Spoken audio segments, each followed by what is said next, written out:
नमस्कार, मैं संजय भाटिया हूं और आप देख रहे हैं लोकमत हरियाणा। रोहतक लोकसभा सीट से कांग्रेस प्रत्याशी दीपेंद्र सिंह हुड्डा आज शाम नेहरू कॉलेज के अंदर पहुंचे। आपको जानकारी दे दूं, नेहरू कॉलेज में स्ट्रांग रूम बनाया गया है, जहां पर झज्जर, बहादुरगढ़, बेरी और बादली की ईवीएम्स को रखा गया है। दीपेंद्र सिंह हुड्डा कार्यकर्ताओं से भी मिले। दीपेंद्र सिंह हुड्डा कांग्रेस के उन कार्यकर्ताओं से भी मिले जिनकी मतगणना के दिन ड्यूटी लगी है, यानी कि जो कि एजेंट बने हुए हैं। इसके अलावा दीपेंद्र सिंह हुड्डा ने पत्रकार वार्ता भी की, पत्रकारों के सवालों के जवाब भी दिए। इस मौके पर उनके साथ झज्जर की विधायक गीता बुक्कल भी मौजूद रही। तो आइए देखते हैं किस प्रकार से दीपेंद्र सिंह हुड्डा नेहरू कॉलेज का दौरा कर रहे हैं और पत्रकार वार्ता में दीपेंद्र सिंह हुड्डा ने क्या कहा।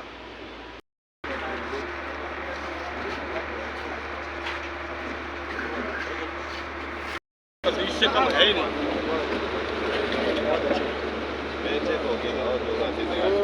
यहाँ पे वो जो टीवी टावी का जो नहीं, वो ठीक है, वो सॉर्ट हो लगा हुआ है। इनको अंदर भी जाने की परमिशन दे दी थी।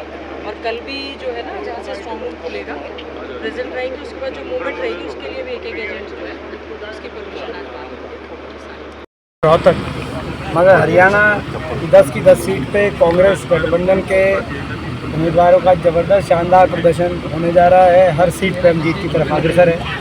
मैं विश्वास है रोहतक लोकसभा सीट से बड़े बहुमत से लोगों का आशीर्वाद मिलेगा, ऐसा मेरा विश्वास है।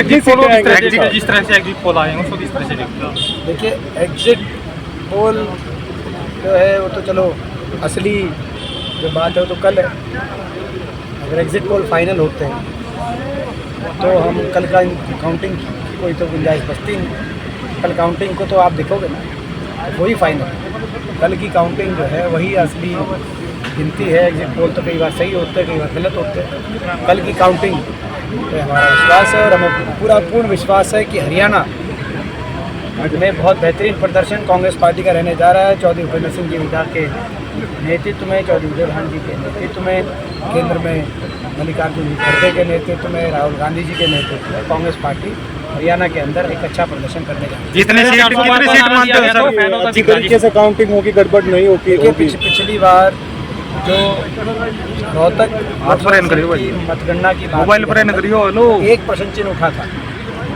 कि जो पोस्टल बैलेट हटा लेना 5-50 चला हो गई। मशीन की गिनती की खत्म होने के बाद पोस्टल बैलेट एक साथ लाए गए, संख्या उसी टाइम आई और उनकी गिनती हुई।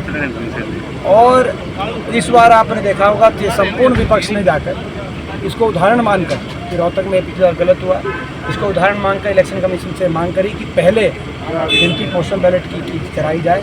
और इसीलिए ये नया नियम तय किया गया, 8 बजे पोस्टल बैलेट सारे के सारे खोल दिए जाएंगे, गिनती शुरू हो जाएगी। और अगर सारी गिनती सुचारू ढंग से 8 बजे शुरू हो जाती पोस्टल बैलेट, तो चाहे गिनती चल रही हो लेकिन आसार तब जाके 8:30 बजे मशीनों की गिनतियाँ शुरू होंगी। इस जो ये इलेक्शन कमीशन ने कल जो गए था सारा संपूर्ण विपक्ष, जिन्होंने रोहतक लोकसभा का उदाहरण दिया इलेक्शन कमीशन के आगे, तो इलेक्शन कमीशन ने उनकी बात को रखा है और इस बार इस प्रक्रिया को अपनाया जाएगा। इस बार तो हमें विश्वास है कि पोस्टल बैलेट वाला जो प्रश्न चिन्ह है वो नहीं होगा इसमें। कितने सीट मान रहे हो सर? सीट कितने मान रहे हो? हमने कहा कि बहुत 10 की 10 सीट हरियाणा के अंदर, हमने बताइए आपको। जिस तरह 412 नारा दिया विधानसभा में आक्रामक होंगे जो वेंटिलेटर पे सरकार बताई जा रही है। तो खुद ही जो सरकार में है, पूर्व मुख्यमंत्री खट्टर साहब का बयान खुद ही एक तरीके से अपनी हार स्वीकार कर रहे हैं, दोषारोपण करने में भाजपा आ गई। खट्टर साहब कह रहे हैं कि अफसरशाही ने, अफसरों ने, अधिकारियों ने उनका साथ नहीं दिया। तो भाजपा के बहुत से जो संगठन से जुड़े हुए लोग हैं वो, और जो उम्मीदवार हैं, बहुत से उम्मीदवार भाजपा के नेताओं को दोष देने में लगे कि उस विधायक ने साथ नहीं दिया, इस विधायक ने साथ नहीं दिया। तो ट्रेलर तो आपको दिख चुका है। और ये भी कहा खट्टर साहब ने कि बोगस पोलिंग। मैं उनसे कहना चाहता हूँ कि पहला चुनाव है जब एक भी बूथ पर रीपोल नहीं हुआ। उनके तो पोलिंग एजेंट होंगे।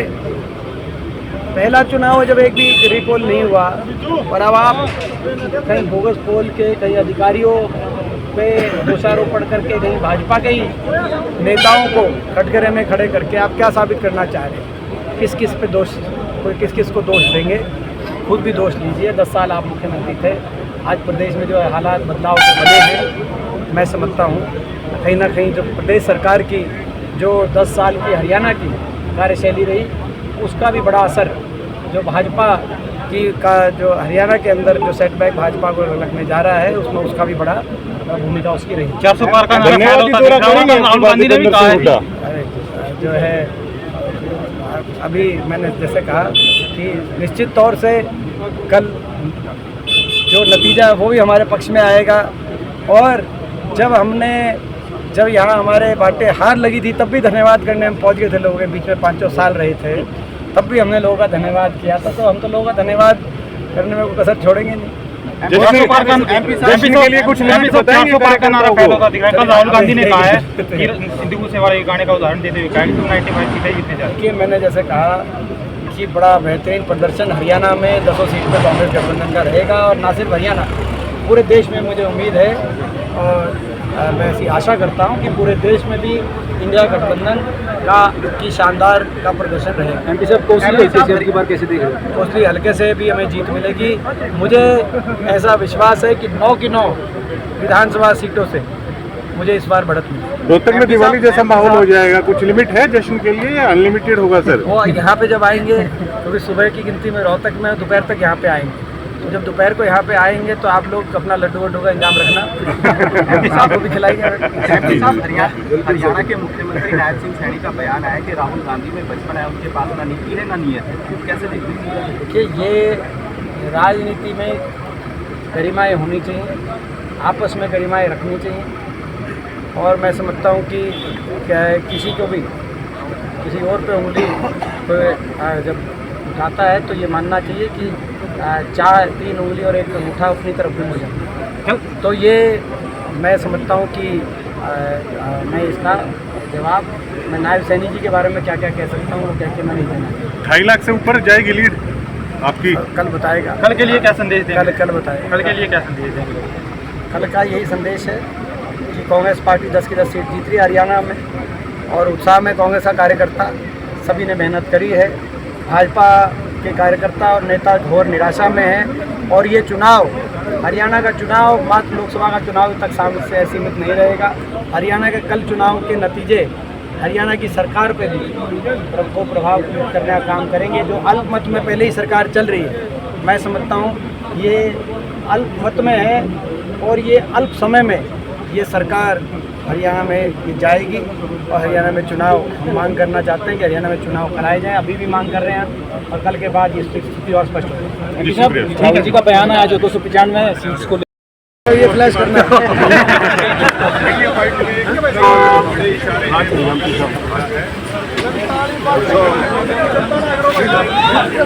बूथ नंबर 1 में याद रखिए भाई साहब। पिताजी दोपहर तक आऊँगा आपके साथ, दोपहर तक आएंगे पहलवान साहब। ठीक है जी। पहले रोहतक पोस्टल बैलेट करा के फिर आऊँगा। ठीक है सर, थैंक